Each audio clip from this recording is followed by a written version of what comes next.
Have you ever thought about a seed? Good seeds are little things that, if planted at the right time, the right place, and are tended to, become huge blessings down the road.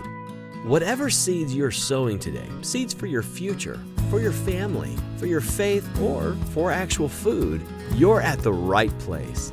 Welcome to the Sowing Seed Podcast. Now, from the studio on top of a hill in a very, very remote location, here's your host, Matt Miller. Just wanted to give you a quick update on the layers.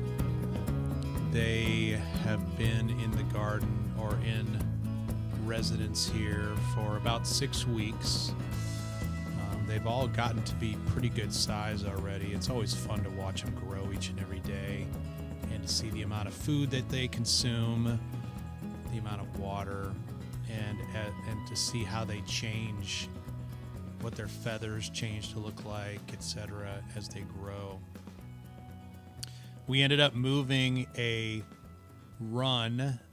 fenced-in run that we've used for turkeys in the past, up into one of our larger chicken runs for Coop 1 is what we call it, and set it up with food, with water, some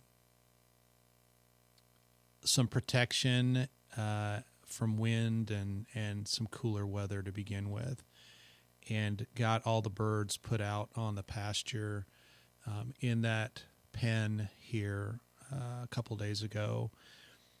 We're going to let them probably spend about a month just inside that enclosure 100% of the time, and then work towards letting them start to free range during the day.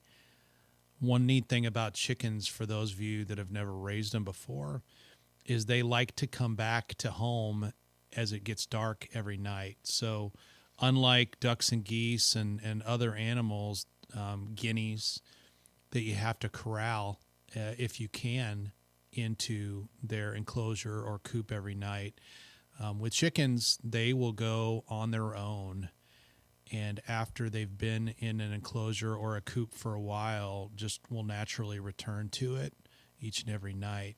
Makes it a lot easier to raise them than some of the other birds because of that fact. So anyway, looking forward to getting to that point, but right now they are just getting used to being outside. The weather is a little bit cooler at night than it has been in the water tank or trough that they've been living in under a heat lamp for the last 6 weeks. So excited to see that transition and how it goes. And man, we're 6 weeks in to about 24 weeks or so before they actually start laying eggs, and are really, really cautiously optimistic at this point. We still have 21 out of 21 birds that we started out with. Thank you for listening to the Sowing Seed Podcast. If you enjoyed today's episode, please leave us a 5-star review in iTunes or your podcast player of choice. So until next time, go plant the seed you need to succeed.